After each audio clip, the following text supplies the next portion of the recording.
Good evening again, everyone. I now call this meeting to order, regular board meeting in the Rio Grande Gruya ISD School Board. The time is 6:30 p.m. and this meeting was properly posted on February 7, 2025 at 4:35 p.m. We'll begin section 1 and proceed with roll call. Myself, Veronica Barrera, present. Mr. Rene Peña. Present. Mr. Eduardo Ramirez. Present. Mr. Noe Castillo. Absent. Ms. Patsy Garcia. Present. Mr. Jesse Solis. Present. And Mr. Basilio Berreal. Absent. Thank you, everyone. Now we will move on to section 2. At this time, we will have the pledge by Mr. Ramirez. I pledge allegiance To the flag of the United States of America, and to the republic which stands one nation under God, indivisible, with liberty and justice for all. Next, Mr. Peña will lead us in prayer.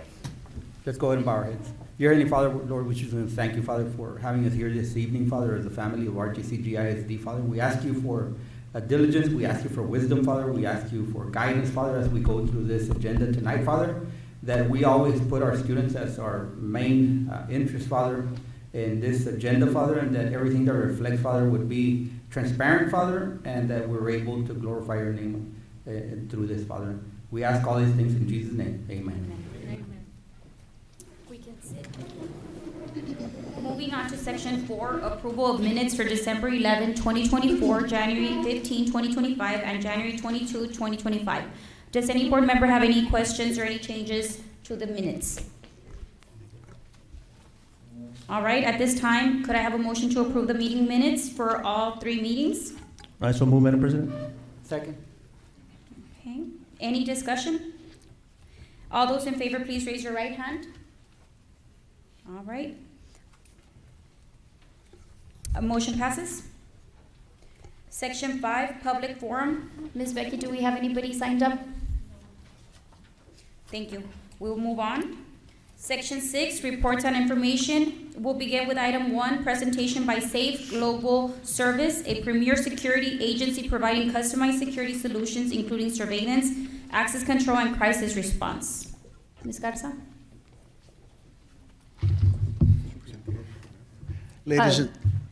I'm sorry, sir. Go ahead and present the item. Thank you so much. Ladies and gentlemen, good evening, and thank you for allowing me to come and do this quick presentation. It's an hour-long presentation, but I promise I'll keep it down to about 15 minutes.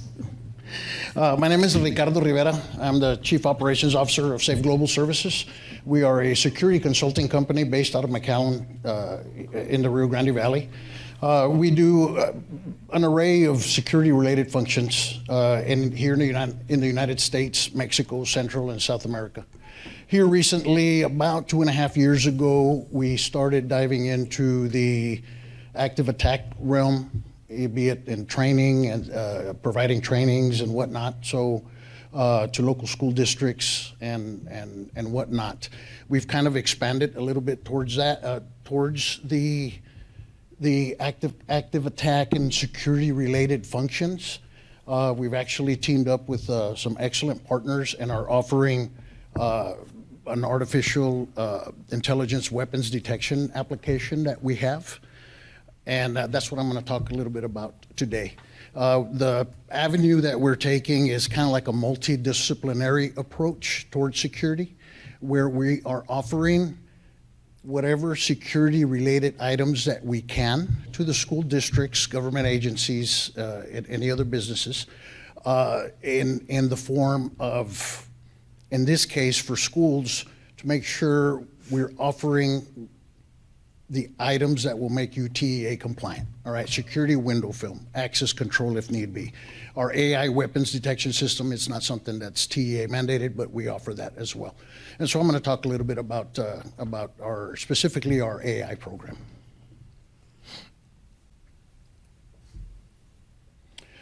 About 2 years ago, one of our partners came to us, Port Isabel Independent School District, asking us how they can integrate their current system with what we were offering. And that's when we proposed the artificial intelligence program that I'm going to talk a little bit about. We had since installed some cameras, installed the applications, running the system. We also have a command center at our office that is there. We have personnel there 24/7, and we are also monitoring the cameras, the AI application as well. And we started about monitoring probably about 10 months ago, actively monitoring. I'll show you a quick video and then I'll dive into this.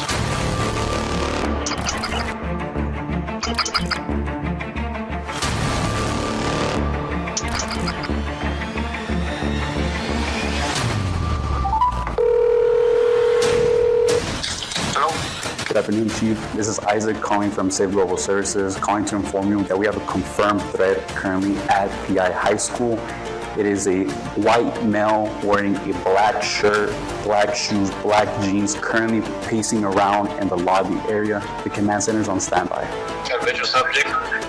Visual of the individual is still pacing around front entrance of the school. ETA for the backup. Backup, currently 30 seconds out. You're making contact with subject.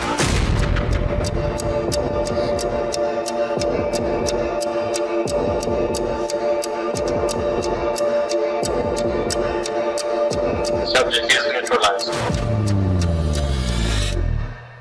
Thank you, Chief. I'll go ahead and end it on our end. Thank you.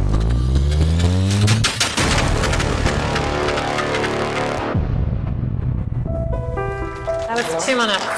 Wow. That was 2 minutes. Incredible. We were doing typically security for companies, both U.S. and Mexico. And in the last year, obviously, we've been, thinking about this safety program for the schools. So, that was something that was very meaningful to me and my company. So we just started thinking about how we can, help school safety. As they say, the stars aligned. The different things that happen with the technical support, technical expertise, the subject matter experts. I'm former FBI. I've got a Texas Ranger. I got several other people, that work for me that are from the law enforcement, backgrounds. And of course, the monitoring. The monitoring was the big thing. So I started thinking about how can we, help? And artificial intelligence was the best thing to help out. Being able to capture somebody before they even walk into the door. We partnered with Safe Global and Region 1 in a pilot program to see how AI would work at our school district. So we witnessed a drill. I was not just extremely pleased with what I saw, but so comforted. That was so reassuring to me as superintendent of schools. Safety is the top priority every single day, and I'm very, very pleased with what I saw today. When we're talking about safety, minutes and seconds are so important, and what I witnessed today was phenomenal. I can tell you that over a year ago, it was just a conversation, but being that our overall goal is to support and help all our districts, we got to go beyond just transportation safety because of the way our world is today. And I said, this is what's going to take us to the next level, because without safety in a school, how can you function? The superintendent said it well today. She says, we invest so much in curriculum, we invest so much in other items like athletics or extracurricular, whatever it is. We invest so much money, but yet safety seems to be on the back burner. Yet it's an issue that's been going on for many, many years, and too many lives have been lost. And that's reality. Came to the point to where this is how we can be a service. So I'm hoping that people see this as passionate as I do, because this is something that I've always believed in. The goal was to integrate technology and people and put that together to ensure that we had a good rapid response. Our goal was to use the technology, AI capabilities to inform and force multiply our first responders. It takes courage.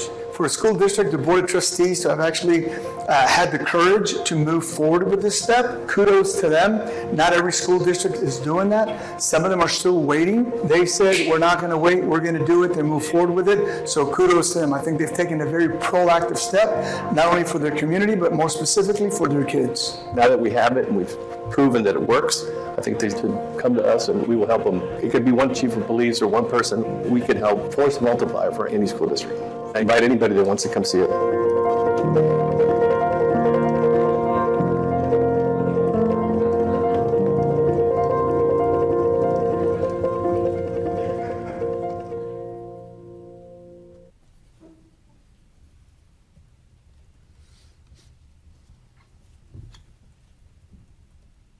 like I indicated, kind of a multidisciplinary approach is what we're doing. So let's imagine a three-pronged stool, right?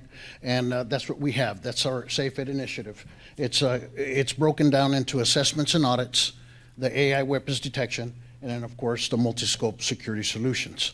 The assessments and audits is we can come in and we can audit your school campuses, not like a TEA audit, but this is just a school safety audit. And what we are looking for is what security weaknesses do you have? How can we mitigate them? And how can we integrate what we're offering with what you already have, like that you do not have to spend the money replacing everything so it can fit to what we are offering, okay? So we just want to integrate what you currently have. And then, of course, our weapons detection, and then the multi-scope security solutions, based on the assessments, we'll be able to identify, okay, you know what, this is what we recommend, your security window film, or fencing, or access control, or whatnot. Now, what I really want to talk about is the AI. Edge AI is closest to the issue, all right? And let me go into that a little bit, and I have a very simple mind, and they had to explain it. I am not a IT person, so they had to explain it to me very simple. So our Edge artificial intelligence technology, it works with any modern camera system.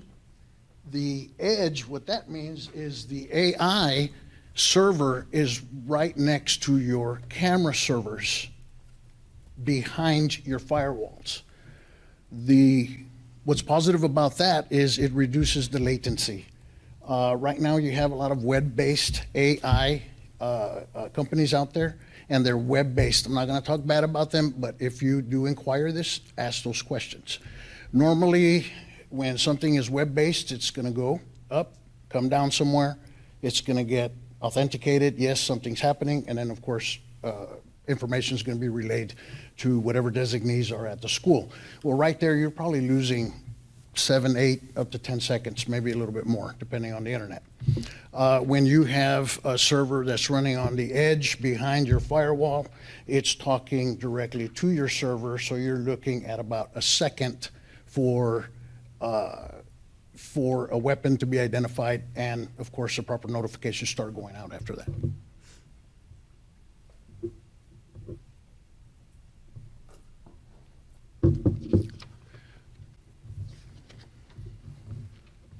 The weapons application, as I was talking about, it's a deep learning software. It's specific, trained to your actual premises, okay? It's a learning software that's always learning. Our program is, we are kind of married to you. We're available 24/7. The program is constantly learning. Of course, there may be some false positives, such as an umbrella or whatnot, but something like that, those kind of photos are reintroduced, and the AI eventually catches up, and it's a learning software, and it'll correct and minimize those false positives. Right now, with our rifles, our accuracy is about 98%, which is pretty good. Now, keep in mind, not like television, and maybe it will come out sometime, but it doesn't pick up a weapon that's concealed.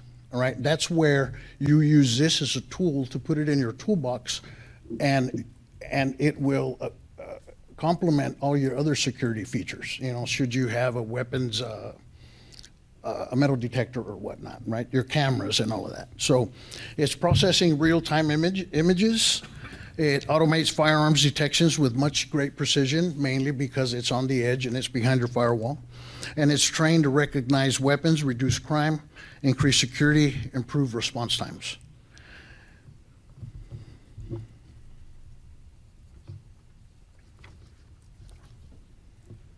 And like I indicated before, it's the processing time is faster, and that's mainly because it is operating behind your firewalls. Now, this is something that has not been challenged. I suspect that eventually it's going to get questioned, are the privacy issues. When you have a web-based application, right, it's going up to the cloud.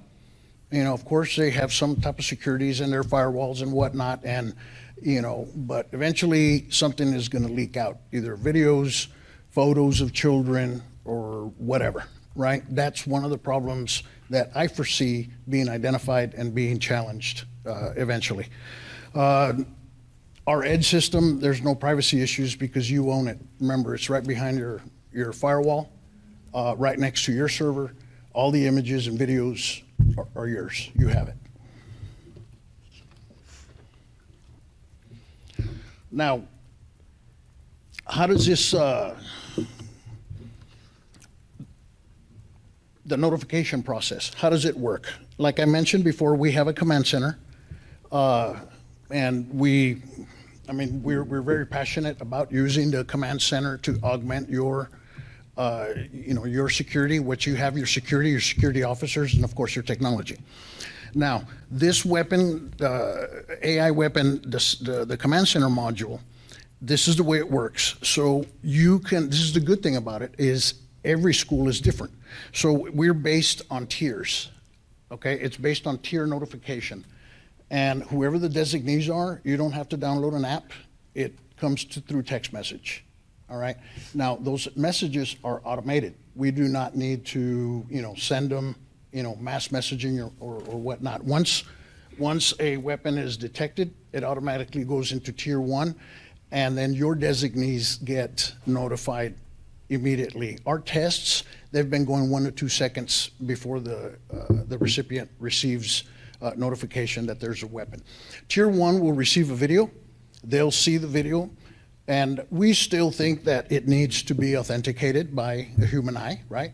So that can either be whatever designated personnel that you have on campus. If you're utilizing our services at the command center, we'll augment the police force, and we're able to authenticate the video and proceed in escalating into tier 2. So tier 1, I would say, would probably be, I would think, is the chief of police, maybe the supervisor, if there's a supervisor on campus at that particular campus, and then of course, as a superintendent. That would be tier 1. Tier 2 would be all of the other responding officers. Tier 3 will be your external police agencies that will respond. So the beauty of it is we work with you to identify who your tiers are going to be.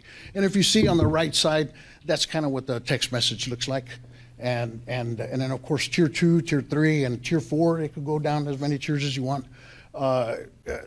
It won't be a video, it'll just be a mass text message. Now, I talked about our command center. This is identified as event-based monitoring. So event-based monitoring is what AI does, right? We're sitting back, you're sitting back, the computer's doing the work for us. We're going to get notified whenever the AI application picks up on a potential weapon. And then we have virtual patrols. Virtual patrols, what that would be, and what we can come in and utilize the program, is to provide what exactly I'm talking about, virtual patrols. We can actually be monitoring the cameras as well. What's the positive to that? Can we pick up on, fights, burglaries, at night or whatnot? We can monitor this 24/7. So we can actually, it's not just working as the AI mode, we can actually monitor the cameras as well and help augment your police force in having a second pair of eyes.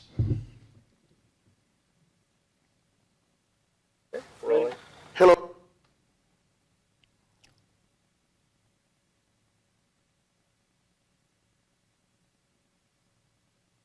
I can't believe I finished in, 14 minutes. Yes, So, thank you very much. Now, to get it detailed, we'd love to have you all over. We can do a live demonstration where we can actually input your numbers. I'll be glad to walk in with a rifle at our office. You get the alerts and whatnot, and you can see how the escalation goes. I believe Mr. Peña has my card, and my email's on there, and we'd love to have you over, and we can talk a little bit more about it. Thank you. Thank you very much. Thank you. Thank you. Item number 2, report on student staff highlights. Yes, ma'am. We have a video, Mr. Osuna, and I think we have a video both on the student and staff highlights and the construction projects as well. Yes, ma'am. Good evening, Dr. Barrera, members of the school board, Ms. Garza. As always, we're excited to bring some of the highlights that we have on a monthly basis. This month, we decided to go ahead and focus on a specific program alongside with some of our highlights. This month, we decided to focus on our 18-plus Start Center that is under the direction of Ms. Maricela Garcia. And it's a wonderful program, of course, that affords our students who are eligible the opportunity to keep on receiving guidance and support even after their graduation. It allows them, of course, to, as Ms. Garcia said, to improve employability and self-sustainability as well. So given the fact that the full video is 6 minutes long, we're not going to show it today, but we did include a little teaser trailer. Yes, of course, in the interest of brevity. The full video will be released tomorrow, but this is like a little teaser trailer embedded in there so you can see what we're working on. Hopefully y'all enjoy. January was an amazing month, and February is shaping up to be just as great here at Rio Grande City Gruya ISD. Let's take a look at some of the exciting events happening across our district. Our RGCGISD migrant program students had an incredible experience at the College First Place Exploration Camp. They engaged in interactive activities, built teamwork skills, and explored real-world engineering concepts. Way to go! Our students put their reading comprehension skills to the test at the Battle of the Books competition. Congratulations to our winners. Elementary Division First Place Roque Guerra Junior Elementary. Middle School Division First Place AC2E Middle School. High School Division First Place Gruya High School. Congratulations to all participants and their amazing coaches. RGCGISD students are making a difference. The Safe Promise Club kickoff event was a huge success, bringing students together to prevent violence and promote kindness. Through discussions and activities, students shared ideas on how we can start with hello and say something to create a safer, more inclusive community, and of course, they were treated to a delicious lunch. We are proud to announce that 2024 through 2025 Teacher Incentive Allotment TIA designation submitted using teacher effectiveness data from the 2023 through 2024 academic year. We have been officially approved by the Texas Education Agency, TEA. Now in our department highlights, we're featuring our 18-plus START program, where our students are learning essential life skills. This week, they're showing us how to make homemade tortillas. START Center 18-plus program. Today we will be making a tortilla lesson. They will be learning how to make homemade tortillas.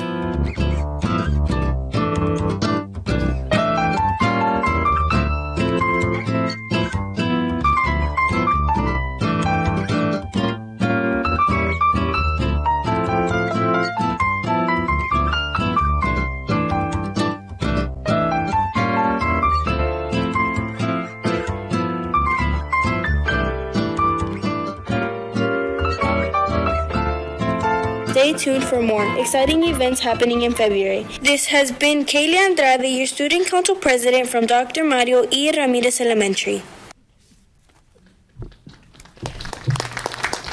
Thank you so much, Mr. Osuna, for that presentation. Let me just say that the tortillas were delicious. Our staff had the opportunity to taste those tortillas. They were delicious. Great job, Ms. Garcia, and everything that you're teaching them.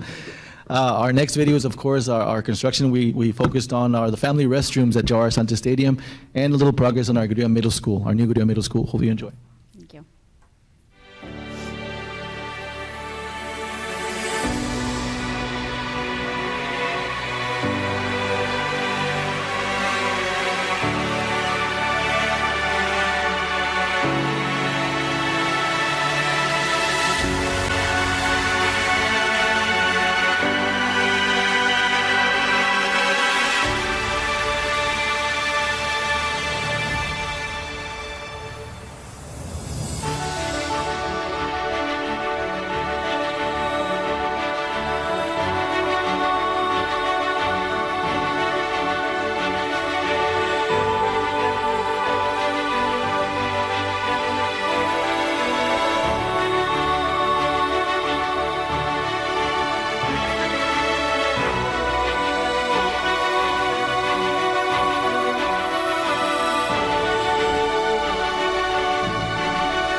Thank you so much for that video. And on the student highlights, keep them coming. I think we all love to see what the kids have been up to during the past month.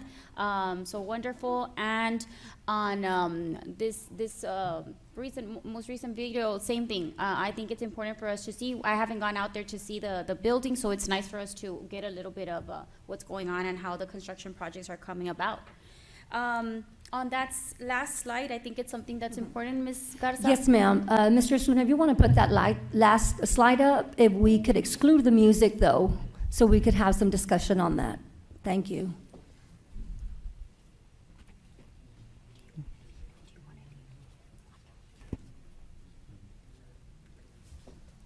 Okay, as you all can see there, the reason that we have these up there, you see that these are our pending bond projects.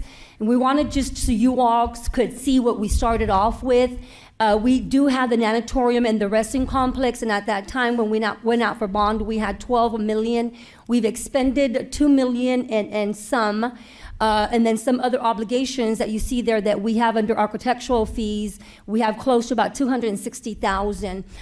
The planned completion is at 100%. However, the available funds that we have left there are about $9.5 million.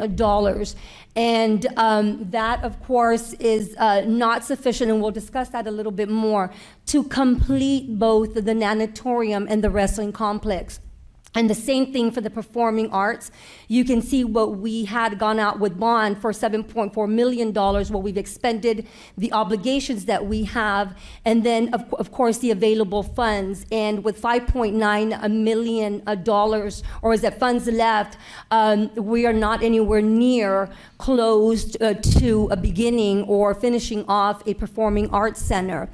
And with that, and the reason that we are putting it up here is that we will soon be hosting a public meeting that will be posted, and you will be notified, where the board and, of course, administration is going to, at this point, what we are doing is recommending that we repurpose some of this bond money.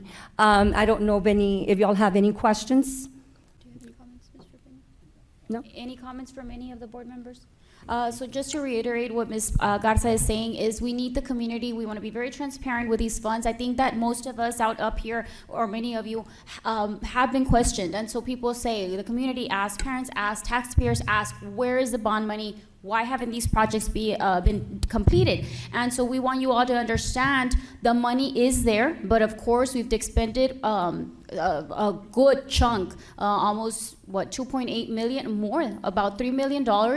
And so now we do not have enough money to build the Performing Arts Center.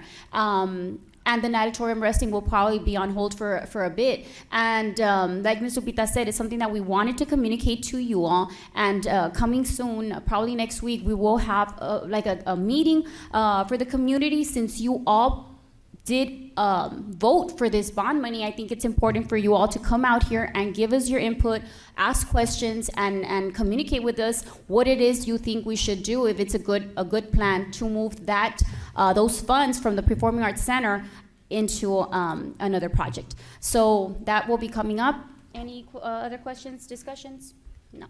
All right. We'll move on to item number 4, that will actually be reported in executive session. It's a report on intruder detection audit report findings. Item 5, report on tax collections for the month of January 2025. Ms. Garza, do we have anybody? Yes, Ms. Robles.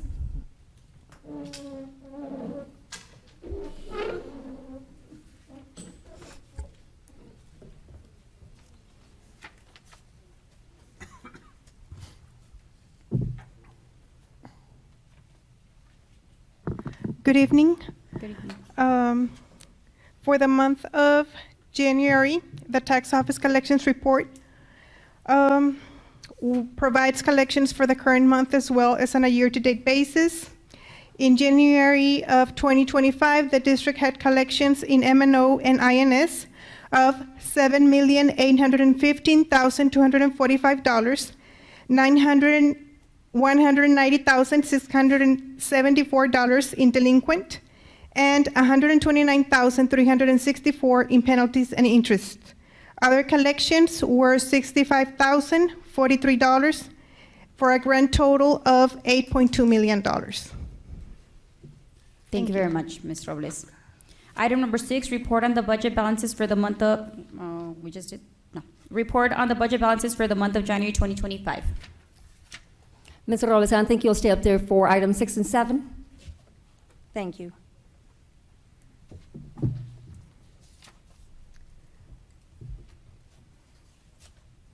For item 6, on the budget balances for the child nutrition program, we had actual revenues totaling $6,205,133. We had total expenditures of $6,636,579. And right now, we're showing a deficiency. Of course, we have not recorded all the incoming revenues for that program. So this is from July through January 31st of this year.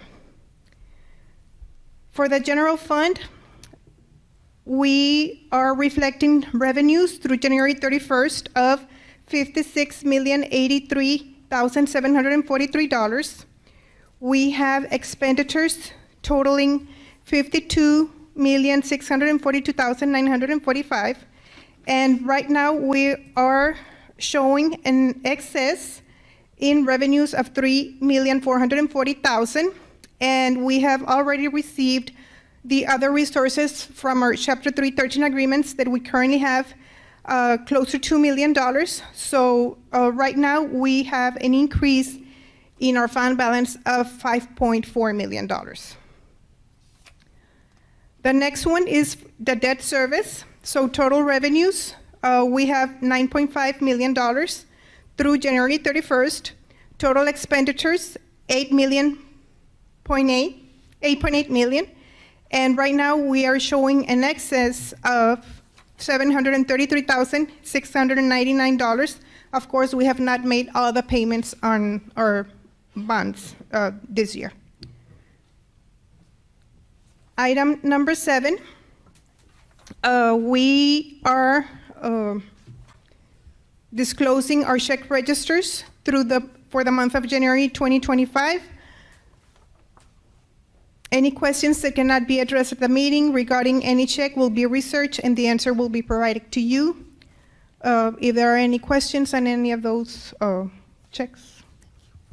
Thank you very much. Thank you. Any board members have any questions, concerns? No? All right, so those are all the items we have for reports and information. Thank you, everyone. Next, we move on to section 7, item 1, 2, and 3, consent agenda. There are 3 items listed for approval. Does any board member wish to pull any item out on separate discussion? Madam President, I think we need to take item 3 out of consent agenda and move it into executive for discussion with board legal counsel.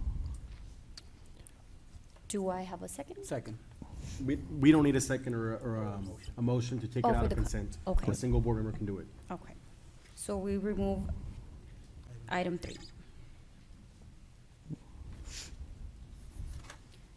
Now we just need a motion for both together. Okay. Do I have a motion for item 1 and 2?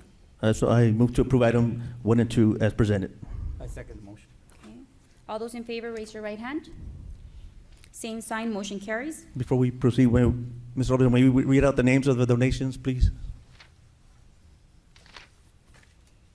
Or not the amounts, just the people that donated.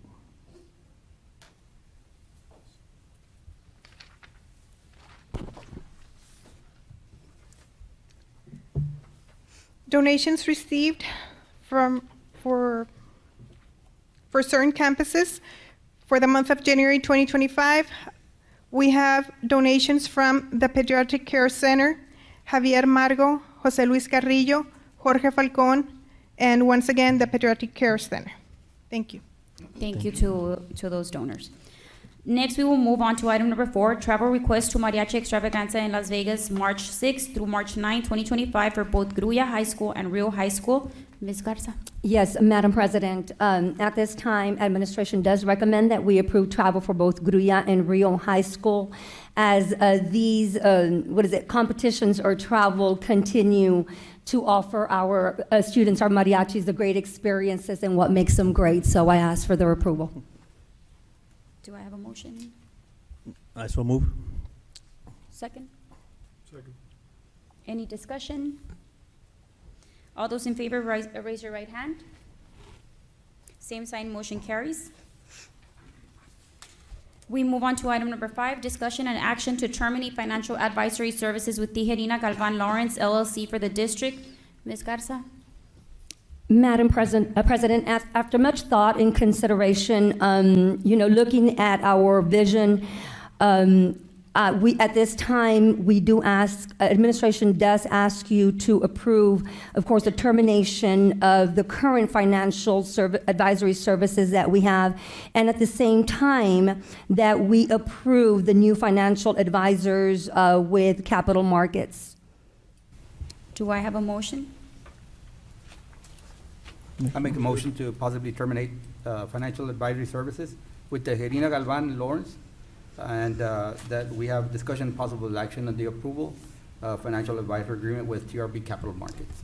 So let's go ahead and just take them separately. On the first one, let's just make the first motion to terminate Tijerina Galvan Lawrence LLC. Not possible. Okay, so possible termination. No, not possible. Or Yeah, termination of financial advisory services with Tijerina Galvan Lawrence LLC. Do I have a second? Second. Patsy. All in favor, raise your right hand. Okay, same sign, motion passes. Next, we will move on to item number 6, discussion and to approve financial advisor agreement with TRB Capital Markets for the district, DBA Estrada Hinojosa. And Ms. Garza, you have made that recommendation. Do I have a motion? I make a motion to approve financial advisor agreement with TRB Capital Markets LLC, DBA Estrada Hinojosa for financial advisory services for the district. Do I have a second? Second. Patsy. All those in favor, raise your right hand. Same sign, motion passes. Next, we move on to item number 7, discussion and possible action to declare certain portable classrooms as surplus property with no economic value and authorize administration to dispose of them at no cost to the district through the vendor previously approved for the delivery of new portables. Ms. Garza? Yes, Madam President. Previously, we had approved a company or a vendor to to take out some portables from STC and put them at 3 campuses that we needed. But at the same time, we also have, an older portable that is not very good use. And at this time, we are asking that we allow that same vendor that's going to be moving those 3 portables to take that portable that is not in very good conditions, that has no economic value, to basically give it to them. Okay, so we're gonna get 3 and then we're getting rid of 1. We're getting rid of an old one that we currently have at a campus right now. And if I may add, Madam President, in doing the research on the matter, the district was able to demonstrate that it would cost us more money to move it ourselves than it would to declare it surplus value and allow for the removal for free on our behalf. So we would actually save anywhere between $1,000 and $2,000 by just doing this instead. Yes, to add to that, I know that previously we had sent some out to auction, and I think the most that we have gotten for these buildings is probably $200 to $300. Okay. So.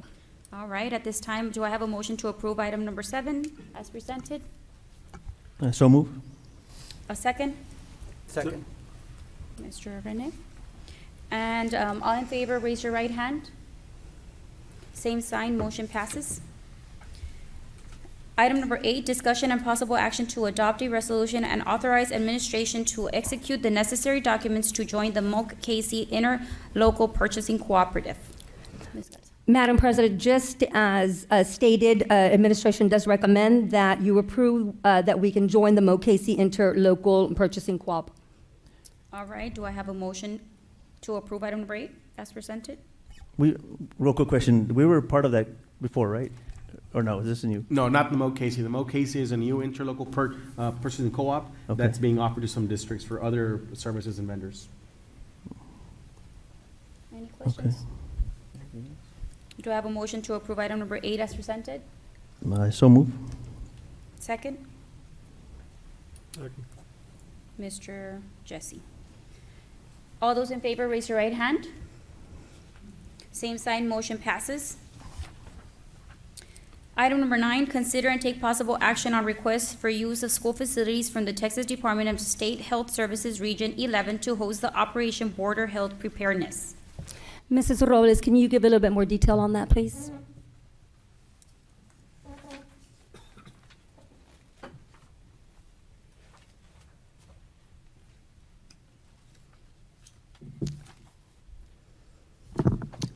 The school district received a request from the Texas Department of State Health Services, Region 11, for use of the Veterans Middle School for the Operation Border Health Preparedness from Friday, July 18th through Sunday, July the 20th of this year from 8 to 5 p.m. and Monday, July the 21st through Friday, July the 25th from 6:30 to 7 p.m. This is usually done by, year after year. Yes, year after year. And these dates are when kids are out of school? Yes. The Friday to Monday? Right. Yes, ma'am. Okay. Any It's other in July. questions? Thank you, Ms. Robles. Yes. Mr. Barrera, you're there? All right, you're gonna be there present? I think it's such a good cause, because I know a lot of children use that program, so PR, if we can get that out there too, for purposes of getting the news out there. All right, do I have a motion to approve item number 9 as presented? I also move. Second. Any discussion? All those in favor, raise your right hand. So, same sign, motion passes. Next, item number 10, consider and take possible action on request from Stark County Fair Association Incorporation to use school property and spotlight generators for the 2025 Stark County Fair. Madam President, administration does ask for your approval. This is something that we do every county fair, every year. Thank you. Do we have a motion to approve item 10 as presented? I also move with the notation that it's 2 spotlight generators, that's it, right? So, nothing crazy. Yes. Okay. Do I have a second? Second. Ms. Patsy? Any discussion requested? All those in favor, raise your right hand. Same sign, motion passes. Next, we move to item number 11, consider and take possible action on budget amendment 2025-4. Mrs. Robles?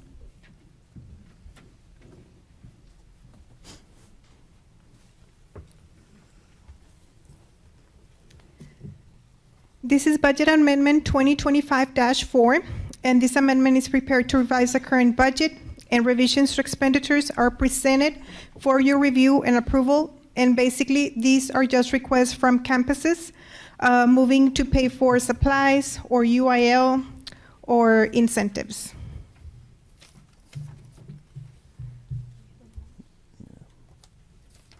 They were not significant amounts, right? No. Okay. Thank you, Ms. Robles.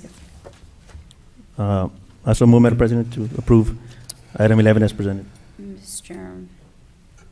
Eddie, do I have a second? Second motion. Mr. Rene. Any discussion? No? All right. All those in favor, raise your right hand.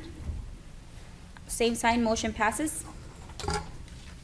Item number 12, consider and take possible action on requests for permission to purchase bleeding control kits. Ms. Garza. Madam President, currently we have about 200 of these bleeding control kits around the district. Unfortunately, they are expired at this time, so we do need to replace these kits. Okay.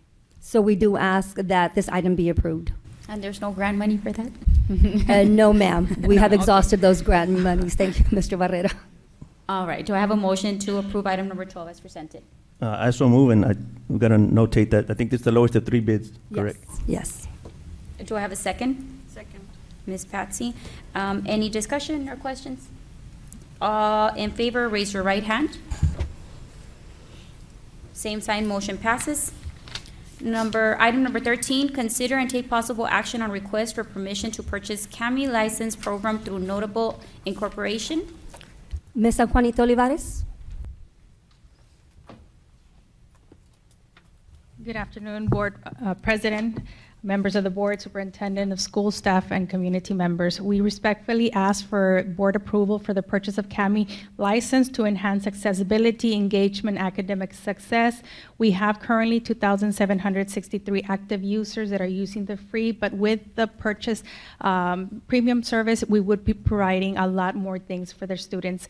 And what this digital tool does, it allows the students to turn in everything online. It'll allow the teachers to work, grade everything on their device. Students can complete assignments directly on their devices. Teachers can provide real-life feedback with features like voice commands, voice comments, and digital annotations. Plus, it also allows us for accessibility for read-alouds for struggling readers, bilingual dictionary for English learners, and also the STAR Prep features that help the students. Thank you very much. Is this Any through a grant? questions? Is this through a grant?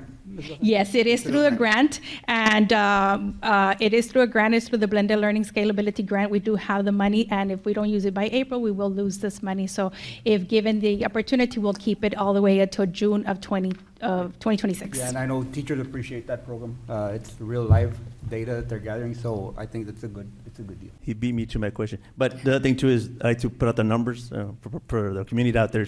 13,000 or close to 14, right? Yes, and that will allow district-wide access to all of our students will be able to use it. Thank you very much. Thank you. Do I have a motion to approve item 13 as presented? I'll let Mr. Peña. So moved. I'll second. Any questions? All those in favor, raise your right hand. Same sign, motion passes. Item number 14, consider and take possible action on Teacher Time Study Research Initiative Grant Summary of Program and Spending Plan. Mrs. Benitez?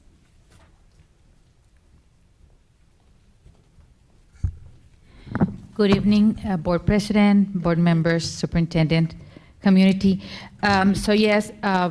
This item refers to the Teacher Time Study Research Program that we applied to become part of. This is through TEA, and pretty much what it'll do, we will study what teachers, the paperwork that teachers do when they're not doing instruction.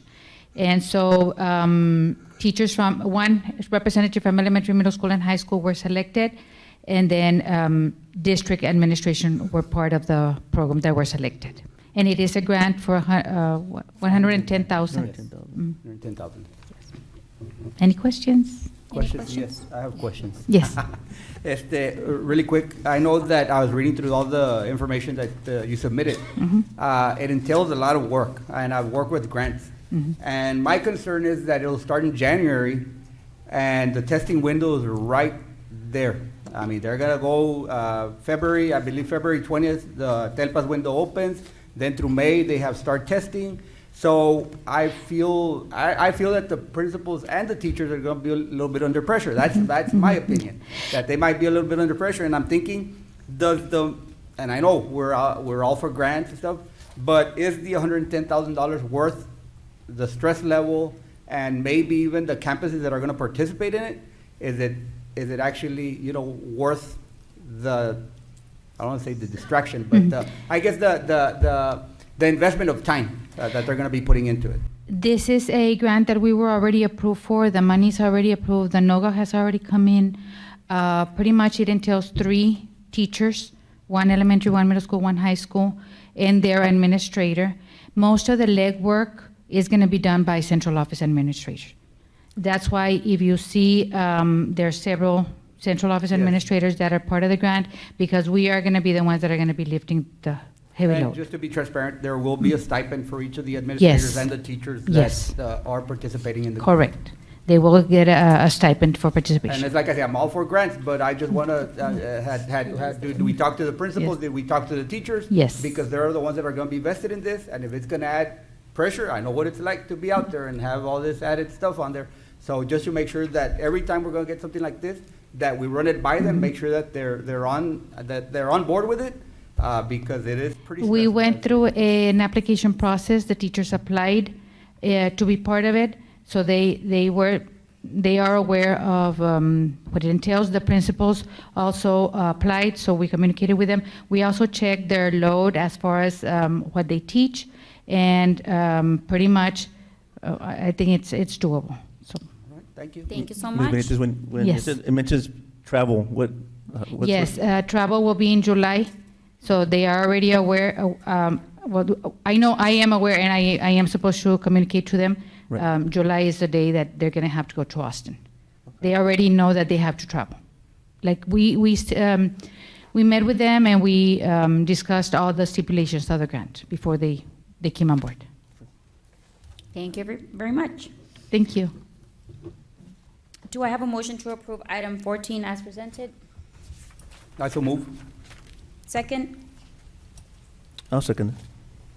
any other discussion or questions? All those in favor, raise your right hand. Same sign, motion passes. Item number 15, consider and take possible action on memorandum of understanding between Rio Grande City Gruya ISD, START, and South Texas College. Madam President, as y'all previously saw, some of the things that our START program, our 18-plus students do at that START Center, some of the tortillas that were presented to you earlier. But to that, we also want to add in partnership with STC, the cake decorating and the basic floral design that will be taught at the START Center. It is at no cost. The only thing that will be coming out of the special ed department is, of course, the cost for the supplies. All right. So I do ask that you all approve. Sounds good if they bring us to taste. Okay, do I have a motion to approve item 15 as presented? So move. Second. Any discussion? If not, all those in favor, raise your right hand. Same sign, motion passes. Item number 16, consider and take possible action on Department of Justice Stop Grant, Learn, Save, and EIS agreement forms. If I may, I have questions. Mr. Olivares, Oops, sorry. please. For this one? Yes. Okay. Mr. Olivares.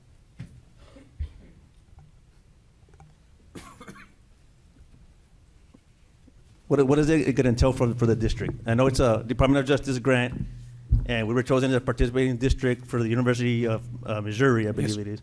So Yes, sir. what exactly is it going to entail? What's going to be required from our district?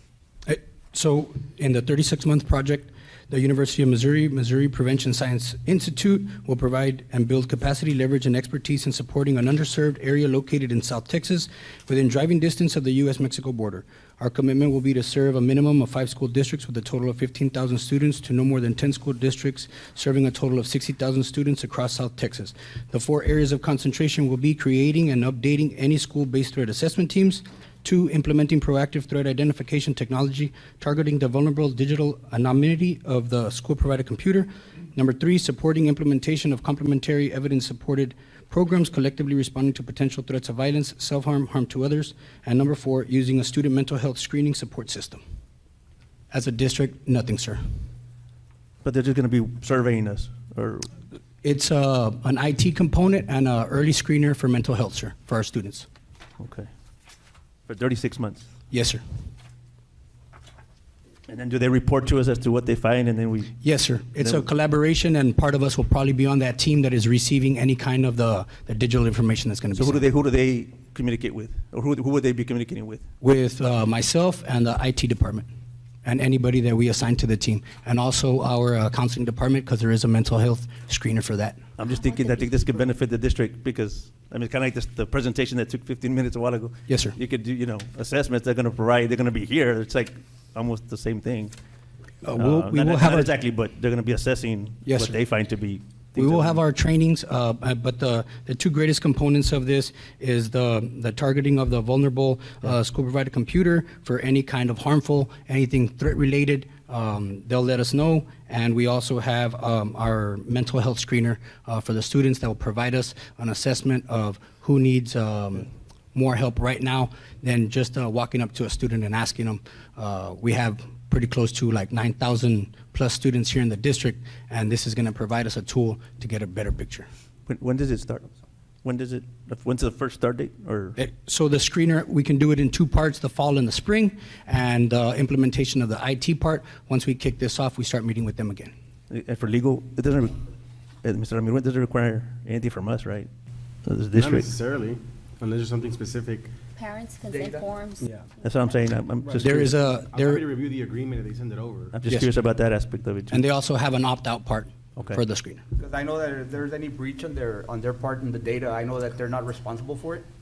I think I read somewhere in there. Yeah. I haven't been sent the agreement, but if it makes you all better, there's a proof subject to legal. I'm happy to Please. take a Yes, look at sir. it in case we need to make any amendments. I'm not against it. We just, we got to make sure we got to And they're cover standing by over there until they get the documentation. our as well. grounds. Yeah. Yes, My sir. question is, Ms. Garza, since they're doing a mental health screener, self-harm, harm to others, are we having border region present or on standby? Because I've heard that whenever you have screeners, usually we want to have them on standby. Do you know?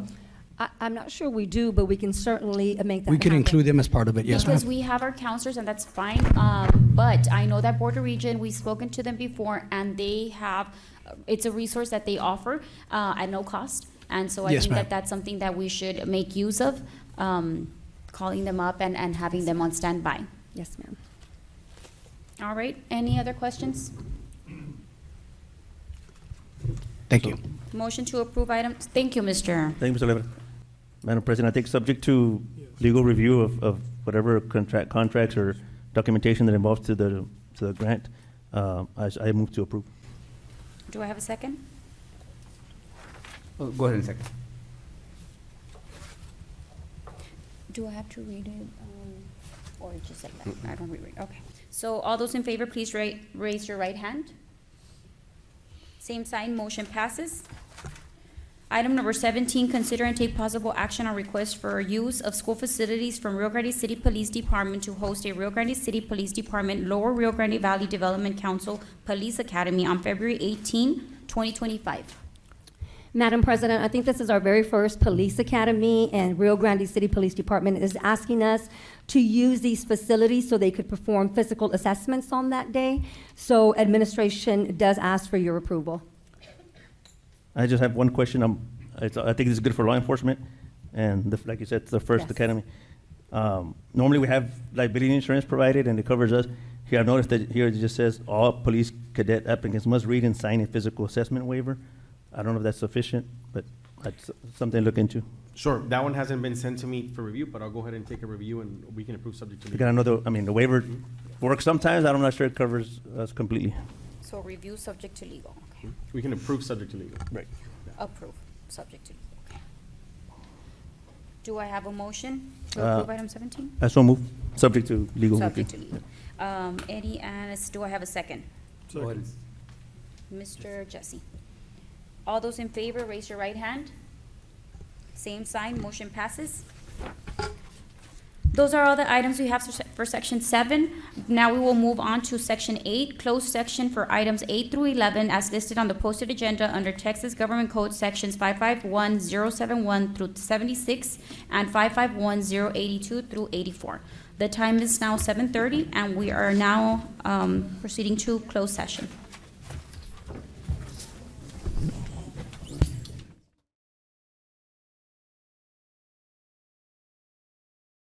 In an open session, we had an item on consent agenda number 3. And do I have a motion to approve as discussed in executive session? Madam President, I move that we approve consent agenda item 3, which was moved into executive session, as discussed in executive session. Do I have a second? Second that motion. All those in favor, raise your right hand. And motion passes. Section 9, possible action on item A. It does not require a motion. Possible action on item B. Madam President, I move that we approve item B as discussed in executive session. Do I have a second? Second. All those in favor, raise your right hand.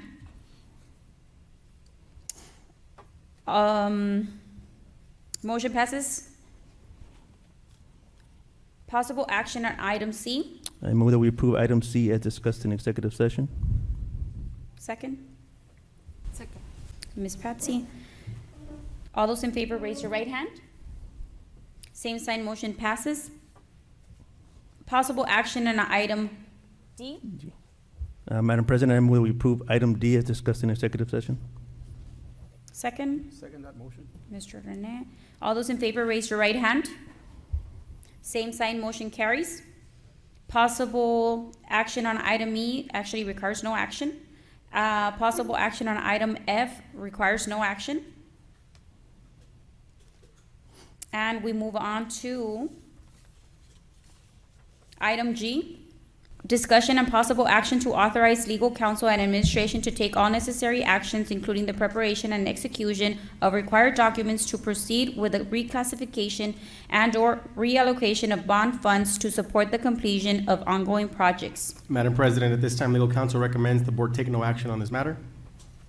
All right, and we don't need Nothing. nothing. We can skip the nothing action. else. No Yeah, action.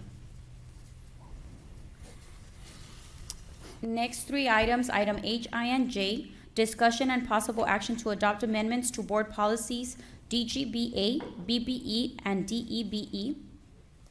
Do I have a motion to approve items H, I, and J as presented in legal counsel? Madam President, I move we approve items H, I, and J as discussed in executive session. Second that motion. All those in favor, raise your right hand. Same sign, motion passes. Moving on to item K, discussion and possible action to authorize the superintendent to negotiate a proposed easement agreement with the Texas Facilities Commission for the Texas Barrier Infrastructure System and present the negotiated terms to the board for final approval at the next board meeting. Madam Do I have a President, I move that we approve item K as discussed in executive session. Do I have a second? Second. Patsy? All those in favor, raise your right hand. Same sign, motion passes. Last item, presentation on matters related to the 2025-2026 Rio Grande City Gruya ISD Staffing Adjustment Plan. Ms. Garza? Or Mr. Eden?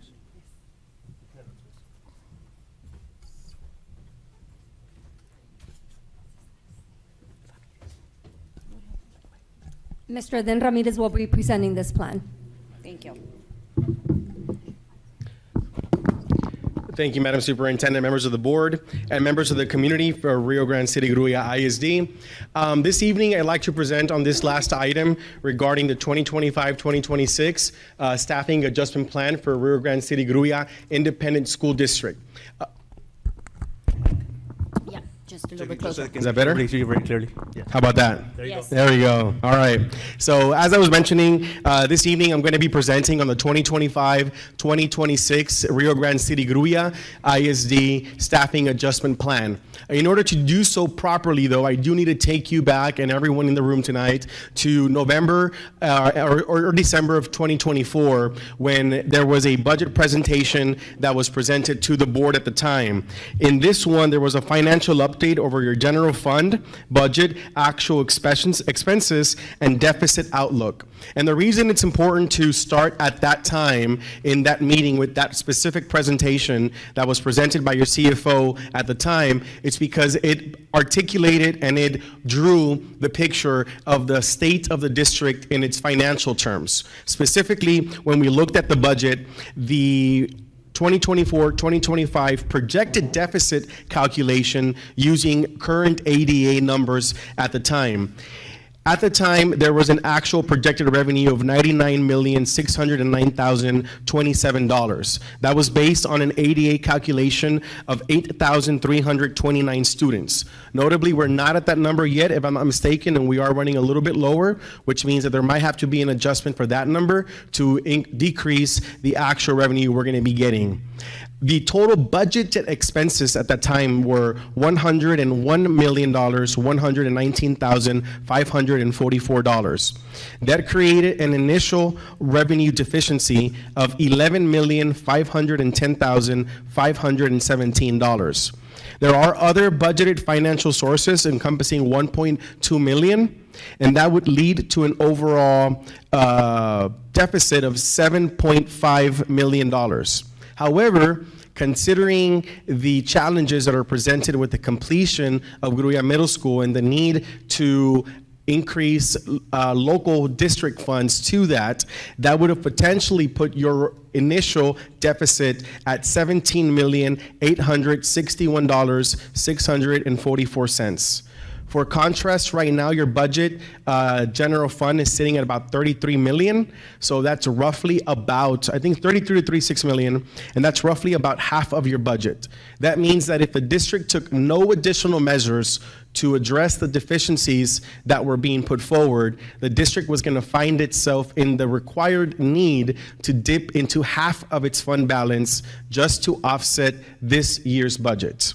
By doing so, the district poses a potential risk to its ratings, in addition to its borrowing capacity, its bond capacity, its interest borrowing rates, and it would essentially require the district to begin taking some actions.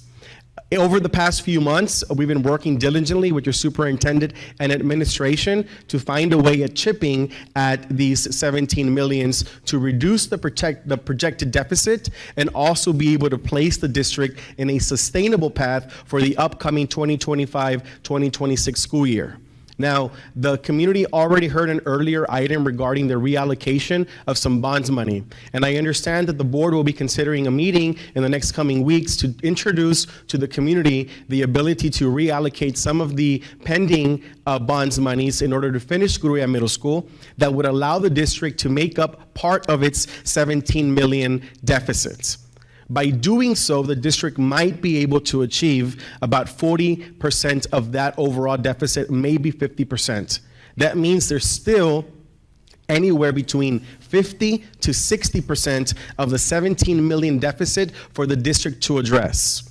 In looking at that number and administration and attempting to responsibly address it without sacrificing campus needs, campus resources, student programs, or student needs, the district took a hard look at its staffing patterns. Over the last month in January and part of February, we've worked closely with Ms. Garza in identifying and creating a sustainable 2025-2026 staffing adjustment plan. The staffing adjustment plan is aimed at being able to further chip away at the $17 million deficit that the district currently stands in today without any of the other actions having yet to be approved. And so with that in mind, and in an attempt to address the $17 million deficit of the district, administration has been working on the staffing adjustment plan. And so tonight, the administration would like to present the initial overview of the plan and its guiding principles and what the plan aims to achieve, as well as be able to answer any questions that the school board might have tonight. So we'll start off with the very first area that we're going to look at, which are the goals and the objectives of this actual plan. So over the past several years, Rio Grande City Gruya has experienced a decrease and decline in student enrollment. Today, in 2025, we are about 9.2% lower enrollment than we were at our peak enrollment about 5 years ago. That means that we've dropped our student enrollment almost a little over 9%. That contributes to a lot of different reasons, including charter schools in competition in the area, also declining birth rates, and charter schools that are opening up, and COVID, and a bunch of factors. Now, this is not unique just to your school district. Nearly every single school district in the state of Texas is experiencing very similar situations. And all those school districts are having to make and relook at their staffing patterns in order to bring them and align them to what we would call right-sizing the district. So what right-sizing the district means is that you are going to align your staffing patterns with what your student enrollment is to ensure that the staffing patterns you use and the individuals you have on payroll are meeting the goal of the district, right? Empowering excellence, which is what we do here. And so this was going to make sure that we're able to continue to secure funding for students in the future, and it's going to make sure that the district is ready for its long-term preparedness, not just to address the needs of the students, but also of the district as a whole that encompasses everything from facilities, employee raises, employee benefits, and other aspects that you are currently right now constrained from being able to do because you're having to chip away at $17 million of a deficit this year alone. And so when we look at the goals and objectives, we must realize and understand that what the plan is purporting to put forward is not to shrink the size of the district, but to right size it based on its employee trends based on student enrollment. And so some of the hard facts that we have to make sure we are honest about, and it's important that we're honest with the community about what some of these hard facts are, is that student enrollment is downward. We've not seen a trend with the exception of 1 year where we went up and we came back down. And so there's no magic school bus coming in with 300 more kids to fill our classrooms. It's a work in progress, and the fact is we are down over 9% student enrollment. During that time, your total staff trend increased by over 3%. Your teachers had a disproportionate decline. While teachers were declining, your other non-teaching staff was increasing at the same time. And your non-teaching staff today continues to grow based on the positions that are available and the student enrollment that continues to decline. Like I mentioned, even the projections from the budget of 8329 as ADA is higher than the actual enrollment or ADA we might land in. So what does this mean in terms of data? And I want to present these graphs because I think they're very important for us to understand what we're looking at. Specifically on the top left-hand corner, we see the student enrollment, and you will see that your highest enrollment of 10,433 kids is now down 9.27%. If we move to the right graph that we have there, you see that your teachers came down by 9.52%. What does it mean? It means that your teaching staff was reduced proportionate to your student enrollment. That was a good thing of the district. However, when we look at the bottom right-hand corner chart, non-teaching staff, you see how your non-teaching staff, AKA central office, has continued to grow and grow and grow and grow. Today in 2023-2024 taper, you were up 6.31% of staff in non-teaching positions. Now, that's not a real number because remember, although non-teaching staff increased 6.3%, teaching decreased 9%. That's a 15-point spread. That means that right now you are overstaffed over 15% more in non-teaching staff than you were at the time of your highest peak enrollments. And so what does it mean essentially for the district and the priorities we have to do? Balancing district priorities and ensuring that you are able to align your enrollment with your staffing, preserving instructional programs designed at avoiding disruption to the classroom and to the campuses, and of course support the long-term stability of the district. The question that the board is faced with today is that you have a $17 million shortfall that you have to chip at, and there's no magic bullet for it. Part of that is a reallocation of funds. Part of it is trying to right-size the district. Part of it might be that you have to have non-campus cuts in the budget in other areas in order to achieve the overall $17 million deficit that you have right now on your hands. So what does it mean if you don't adjust any of this, right? You have to inevitably start cutting your budget across the district, including further cuts to campuses and further cuts to student programs. You're also going to have to stop investing in employee raises or employee benefits. You're not going to have the money to sustain those if you move forward. You're also going to have limited investment in future technologies. So everything that's coming up, that's new, that's trendy in the classroom, you're not going to have the latitude to fulfill some of those desires. You're going to have to it'll eventually threaten your credit rating and your debt service. You're also going to have limited borrowing bond capacity. You might have to start considering reducing transportation for the amount of areas where the state doesn't reimburse you. You're also going to have to start looking essentially at the erosion of public trust because you're faced with this $17 million deficit.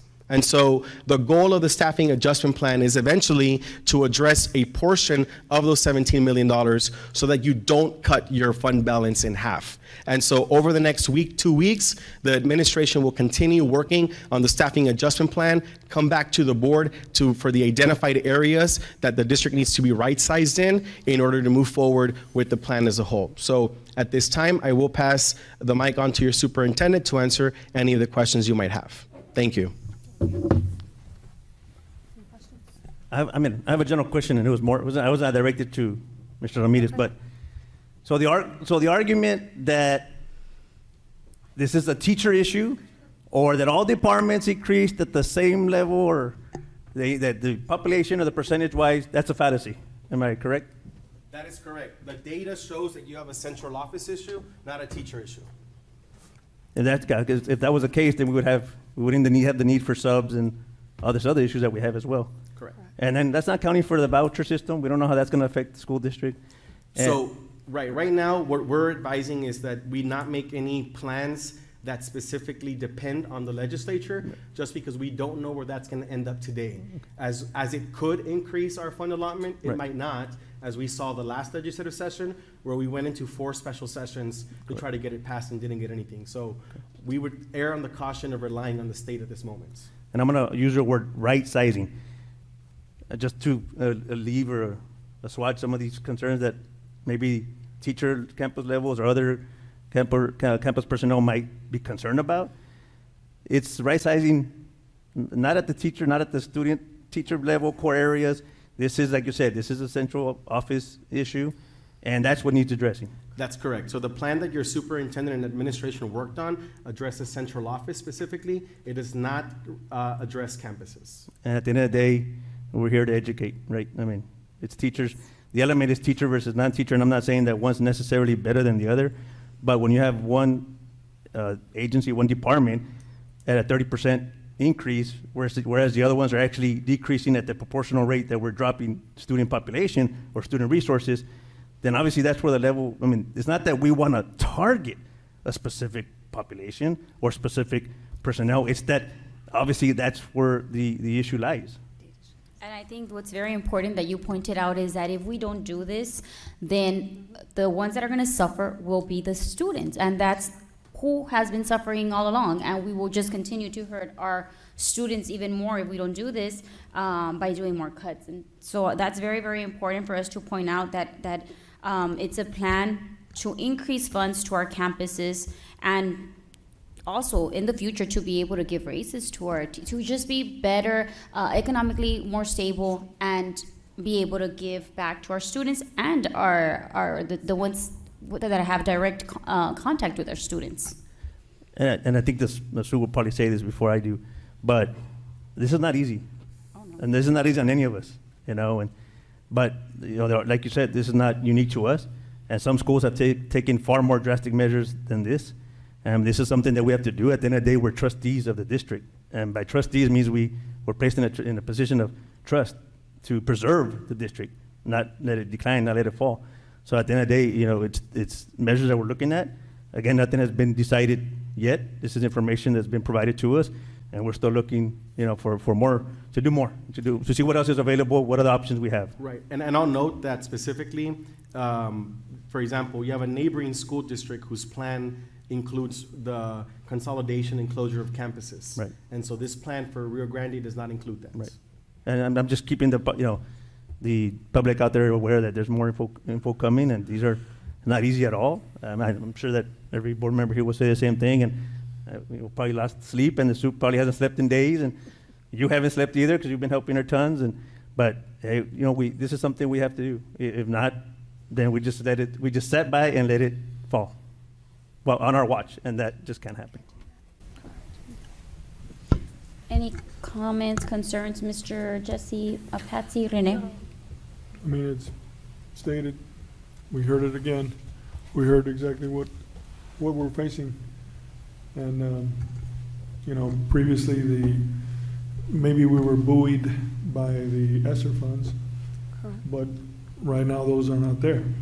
So that buoy is floating, the level's going down, and we're in this situation right now, and it's a precarious state. It's an issue, I think, of being able to. It's an issue of attention, right? So the attention needs to go back to the teacher, student, and because that's where the value is. The value of those kids going forward, that's the value. The taxpayer money is involved into that, and that's where we derive the value from that student-teacher relationship. So the right sizing is going to allow for that. And I think you take care of that, you bring, the kids come back. You bring the kids back. Morale goes up, everything goes up. You're funding stuff that hasn't been funded in a while. You know, I think there's that component to it. I mean, it's not guaranteed, but that might be a correlation. There might be some correlated factor involved there. So, yeah, something to think about. All right, so this was just a presentation item. It does not need any action. And that being said, I will adjourn this meeting. It is 10:37 p.m. Everybody have a good night, and thank you for those of you that stayed.